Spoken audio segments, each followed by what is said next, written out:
Shalom, selamat sore jemaat yang diberkati oleh Tuhan.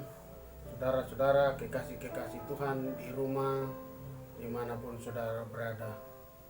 Di sore ini saya mengucap syukur, berterima kasih oleh karena kasih dan kemurahan Tuhan, kita semua boleh ada dan berjumpa walaupun lewat media ini. Sore ini kita akan melanjutkan firman Tuhan di dalam ibadah permata pada 3 minggu yang lalu, di mana kita sudah belajar hal-hal yang perlu diingat di masa krisis atau di masa sulit. Sore ini saya akan baca bagian firman Tuhan yang akan menjadi dasar bagi kita untuk belajar kebenaran firman Tuhan. Sebelum kita membaca dan merenungkan firman Tuhan, mari kita berdoa minta tuntunan Tuhan. Kita berdoa. Segala puji dan syukur, hormat dan kemuliaan kami kembalikan kepadamu ya Tuhan, Allah yang menciptakan langit dan bumi, Allah yang sangat mengasihi kami. Di sore ini ya Tuhan, kami mau belajar firman Tuhan di dalam ibadah permata. Kami minta Tuhan tuntun dan berkati kami, sehingga kami boleh mengerti firman Tuhan ini.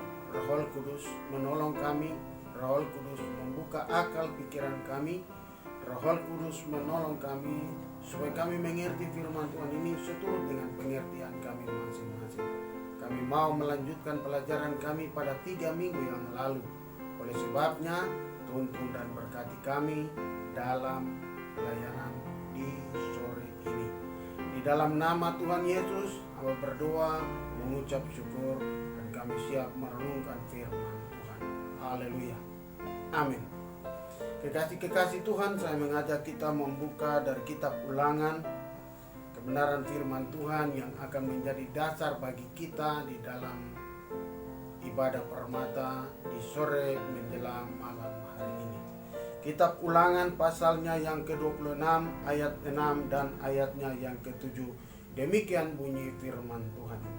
Ketika orang Mesir menganiaya dan menindas kami dan menyuruh kami melakukan pekerjaan berat, maka kami berseru kepada Tuhan, Allah nenek moyang kami.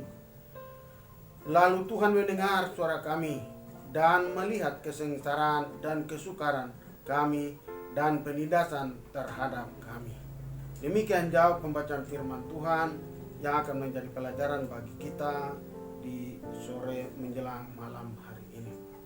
Hal-hal yang perlu diingat di masa sulit. Itu judul bagi kita dalam ibadah permata kali ini. Kita akan melanjutkan pelajaran kita dari 3 minggu yang lalu. Kita sudah belajar poin yang pertama, poin yang kedua, dan poin yang ketiga. Poin yang pertama, hal-hal yang perlu diingat di masa sulit, yaitu ingat bahwa iman saudara harus lebih besar dari pencobaan atau keadaan yang saudara alami. Iman kita harus lebih besar dari situasi atau keadaan krisis yang sedang terjadi dalam hidup kita. Saya ambil itu dari Matius pasal yang ke-17 ayat yang ke-20 berkata, karena kamu kurang percaya, sebab aku berkata kepadamu sesungguhnya, sekiranya kamu mempunyai iman sebesar biji sesawi saja, kamu dapat berkata kepada gunung ini, pindah dari tempat ini ke sana, maka gunung ini akan pindah dan tak akan ada yang mustahil bagimu. Itu poin yang pertama. Iman kita harus lebih besar dari keadaan atau krisis yang terjadi. Poin yang pertama, atau Rasul Paulus bilang di dalam Roma pasal 1 ayatnya yang ke-17, Paulus berkata, orang benar hidup oleh iman. Itu berarti iman kita harus lebih besar dari keadaan yang kita alami atau krisis yang sedang terjadi dalam kehidupan kita ini. Lalu poin yang kedua, yaitu ingat bahwa perjuangan akan selalu menguatkan kita.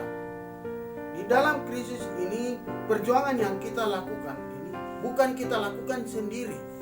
Kita tidak melakukan perjuangan kita atau kita tidak hidup dan berjalan sendiri di dalam krisis ini, tetapi ada tangan Tuhan yang menyertai dan yang memberkati saya dan saudara. Itu sebabnya kita harus ingat selalu bahwa tangan Tuhan, perjuangan kita itu tidak sendiri, ada Tuhan.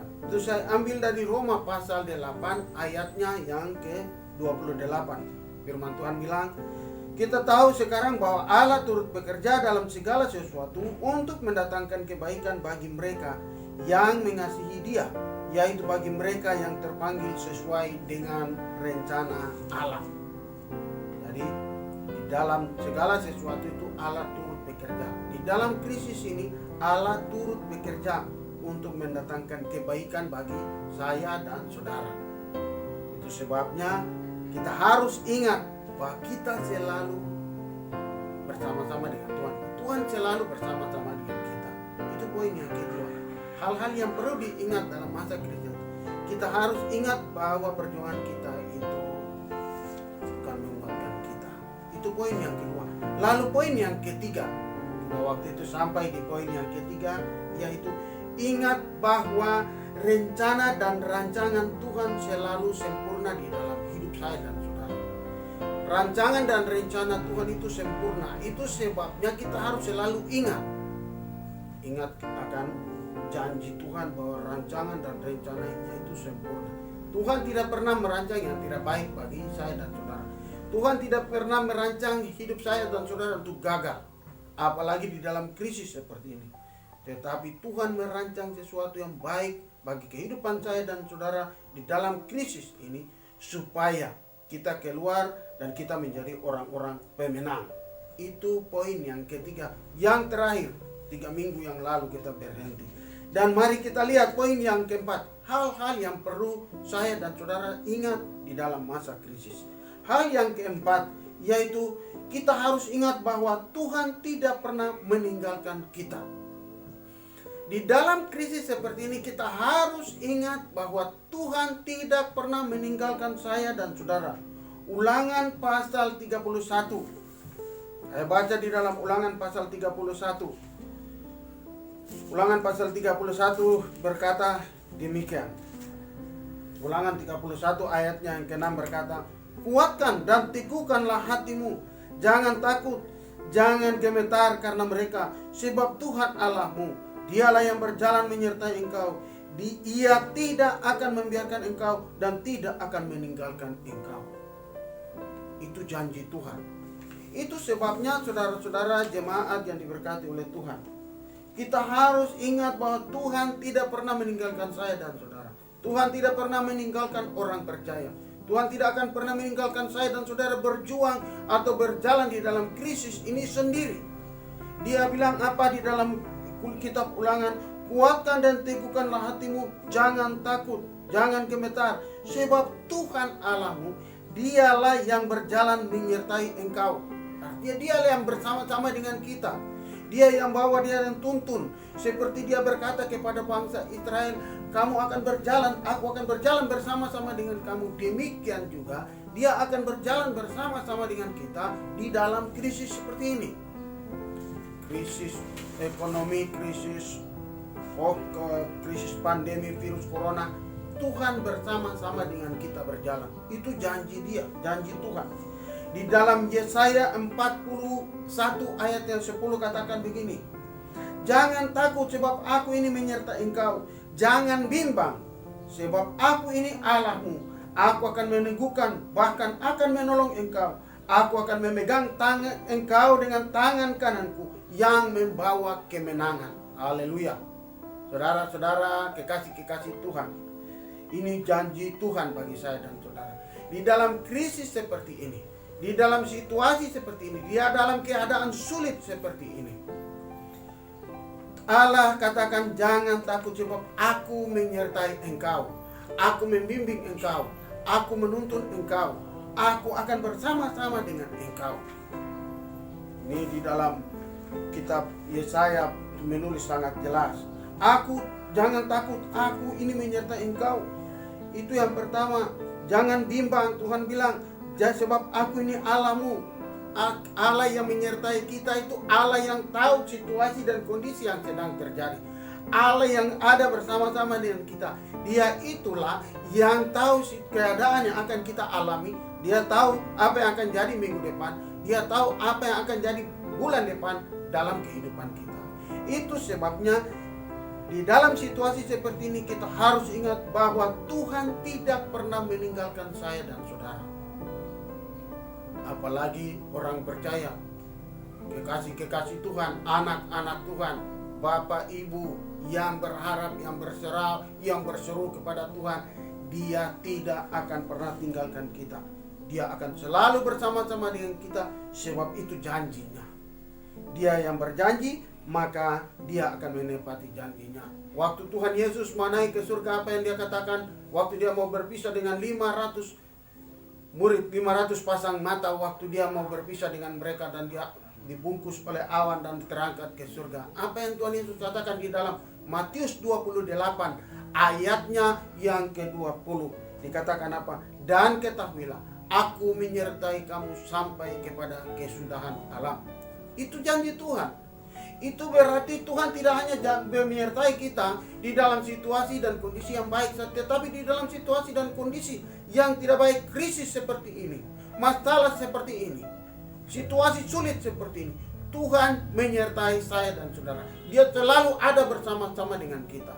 Dia tidak akan tinggalkan saya dan saudara berjalan begitu saja, tetapi Dia akan selalu menyertai kita. Kalau Dia menyertai kita, maka Dia akan memberikan kekuatan kepada saya dan saudara.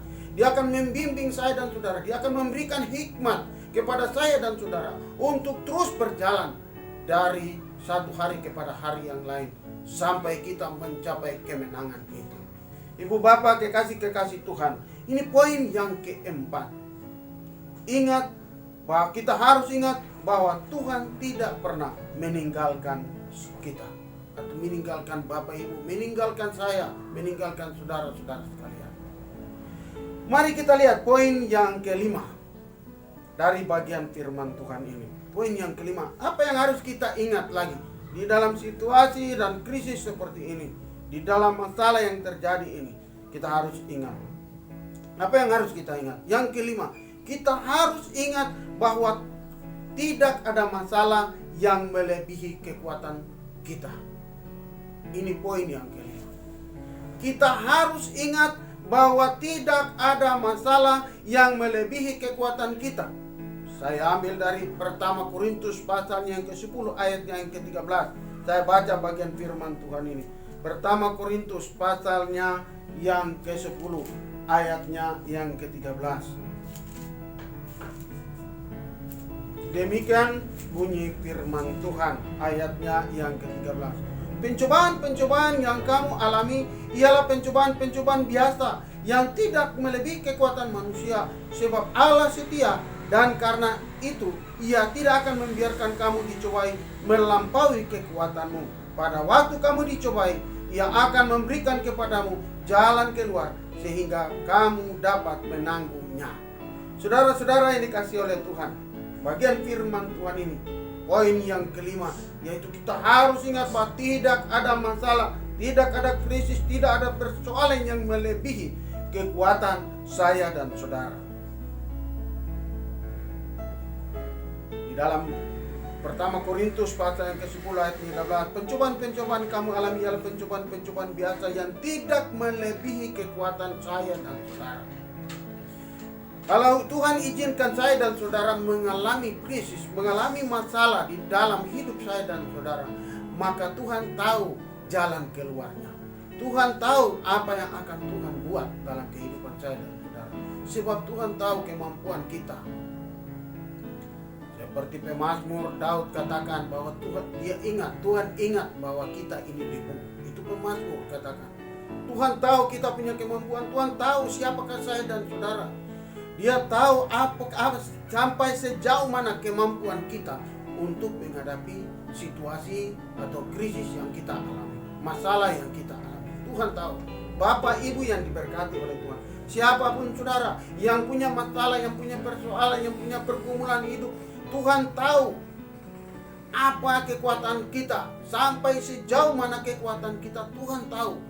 Itu sebabnya Tuhan tidak akan mengizinkan pencobaan itu lebih dari kekuatan kita. Kalau pencobaan itu bukan datang dari Tuhan, pencobaan itu datang dari dunia. Pencobaan itu datang dari dalam hidup saya dan saudara sendiri. Pencobaan itu datang dari dunia ini, pencobaan itu datang dari iblis. Tapi kalau ujian itu datang dari Tuhan, sebab Tuhan punya ujian itu untuk membuat kita semakin dewasa di dalam Tuhan. Kalau Tuhan izinkan persoalan ujian itu terjadi dalam hidup saya dan saudara, karena Tuhan punya tujuan. Tuhan mau supaya kita menjadi orang-orang percaya yang keluar menjadi pemenang yang hebat. Itu sebabnya saudara-saudara yang diberkati oleh Tuhan. Pertama Korintus pasal yang ke-10 ayat 13 katakan, pencobaan ini tidak melebihi kekuatan saya dan saudara. Pencobaan ini biasa. Pencobaan ini biasa saja. Kalau kita pakai bahasa Indonesia sehari-hari, pencobaan ini biasa-biasa saja. Bapak Ibu yang diberkati oleh Tuhan. Itu poin yang kelima, bahwa kita harus ingat bahwa tidak ada masalah yang lebih besar dari kekuatan kita. Mari kita lihat poin yang keenam atau poin yang terakhir dari bagian firman Tuhan ini. Saya ambil dari Mazmur 34 ayat yang ke-10. Saya buka Mazmur 34 ayat yang ke-10. Demikian bunyi firman Tuhan yang menjadi pelajaran atau poin yang keenam. Apa yang harus kita ingat di dalam masa krisis? Ayat 10 katakan begini. Mazmur 34 ayat yang ke-10. Takutlah akan Tuhan, hai orang-orang kudus, sebab tidak berkekurangan orang yang takut akan Dia. Saudara-saudara yang diberkati oleh Tuhan. Poin yang keenam atau poin yang terakhir yang harus kita ingat di dalam situasi, di dalam krisis yang kita sedang alami ini, yaitu kita harus ingat bahwa kita harus ingat selalu segala kebaikan Tuhan di dalam hidup kita. Saudara-saudara yang diberkati Tuhan, firman Tuhan ini mengajar kepada kita untuk selalu ingat kebaikan Tuhan. Kita ini lebih banyak sibuk, kita ini lebih banyak ingat tentang masalah dan persoalan yang sedang terjadi dalam kehidupan kita, sampai kita lupa kebaikan Tuhan itu di dalam hidup kita. Kita lupa. Padahal firman Tuhan ini katakan, takutlah akan Dia, hai orang-orang yang kudus, sebab tidak berkekurangan orang-orang yang takut akan Dia. Artinya, pemazmur ini dia mengajar kepada saya dan saudara, ayatnya yang ke-9 katakan, kecaplah dan lihatlah betapa baiknya Tuhan itu bagi orang-orang yang berlindung kepadanya. Saudara-saudara yang diberkati oleh Tuhan, Mazmur 34 ayat 9 katakan, kecaplah dan lihatlah betapa baiknya Tuhan itu. Ibu bapak yang diberkati oleh Tuhan, kekasih-kekasih Tuhan, di masa krisis seperti ini kita harus selalu ingat kebaikan Tuhan. Jangan lupa sedikit pun, jangan lalai sedikit pun untuk ingat kebaikan Tuhan. Selalu harus ingat.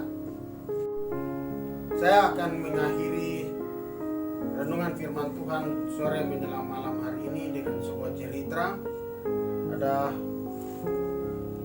Tete dan Nene yang tinggal di pinggir pantai, mempunyai seorang cucu yang mereka sayangi. Mereka tinggal di pinggir pantai, jadi Tete ini tahu situasi air bagaimana kalau mereka ke laut bisa dapat ikan yang banyak. Dan suatu ketika Tete melihat bahwa di depan ini banyak ikan yang bermain. Itu sebabnya Tete dia ajak cucunya. Dia ajak cucu, ayo cucu kita ke laut. Ini di reef di depan ini banyak ikan. Itu sebabnya kita udah pergi buang jaring. Tete ajak begitu. Lalu Tete katakan kepada cucu kasih naik alat-alat ke perahu, tarik perahu ke pantai, kasih naik alat-alat, kasih naik jaring, supaya kita dua pergi menjaring. Lalu setelah cucu siapkan semua, naik, lalu mereka Tete mendayung perahu, lalu mereka pergi sampai ke reef yang akan mereka buang jaring. Lalu Tete tanya kepada cucu, mana jaring? Lalu waktu cucu dia cari jaring di atas perahu, tidak ada. Lalu cucu bilang, Tete saya lupa jaring di rumah. Tete bilang, waduh, kalau begitu kau pergi ambil. jaring.